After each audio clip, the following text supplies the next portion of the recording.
Hi, everybody. I'm here with Katie Ashley Coppins again. Thank you, Katie, for all that you and your organisation are doing. I wonder, would you like to give us an update? Let's go straight in the under 16 ban on social media and the ramifications of that. Well, it's huge, isn't it? I mean, it's very difficult to comment at this point in time because we do not have the bill in writing, or from what I've been able to see, and it's 20th of November at 5:20 p.m.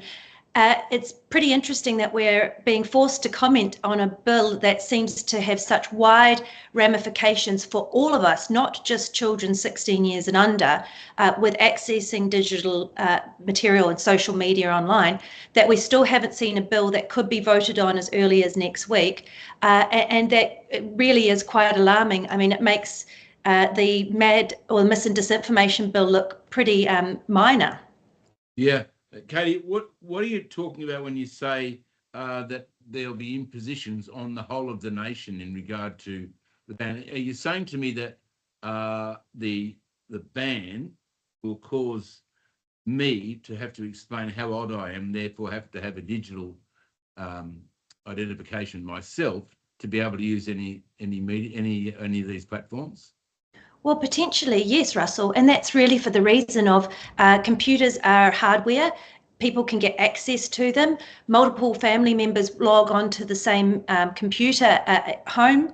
And I imagine that we'll have to have some sort of monitoring for any person accessing social media. And in order for them to do that, they'll need to be able to assess the age of everybody wanting to access it.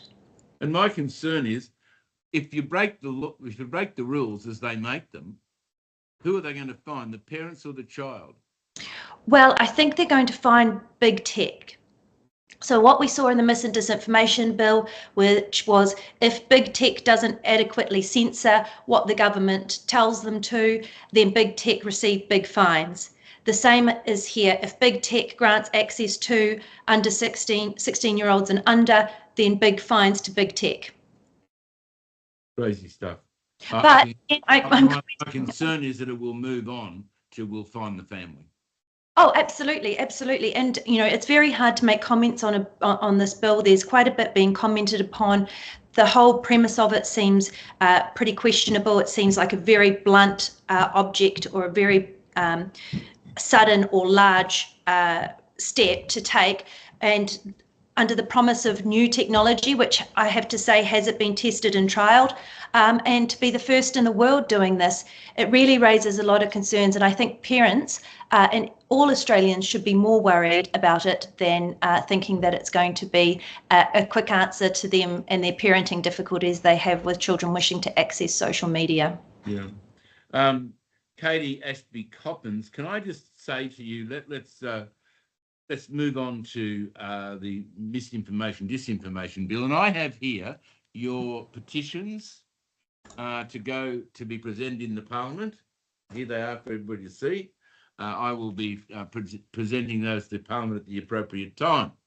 But the bill is still before the House and to be voted on next week. But I think Senator Ban has come around. I think Senator Payman has come around. I think a number of senators now come on board to stop this bill going through. And that would be the best thing that could happen to us.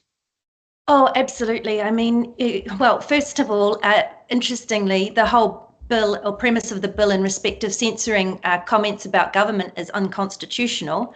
But the second of all, the fact that we've managed to get quite a few of the crossbenchers who really held the balance of power in voting for this bill have turned and said, no, we're not going to. Of course, we always have a risk with backroom deals that possibly one party might not turn up for the vote, as we've seen before. We really hope that's not the case, and we've been writing to all of the members of Parliament, both House and so in the Senate, making sure that they are going to attend and vote as they have indicated. But of course, amendments are always possible, but we're really hoping that there's been a real clear message sent by the people of Australia that they don't want to be told that they can't say what they'd like to say. Absolutely. And I think that we're going to thank the public, because some of the messages that you sent out was to bombard the senators with a phone call. And that's what's happened. I think their phones have run off the hook. And politicians do respond to the will of the people. And I think the people have spoken.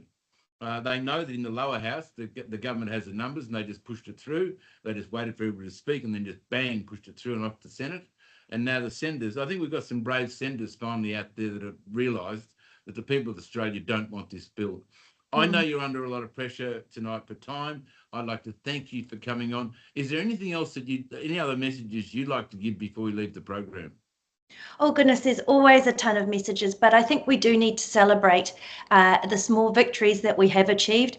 And if we do and have been successful at being responsible or partly responsible for the curtailing of this mis and disinformation bill, then as Australians we should stand proud. It shows us that democracy is working.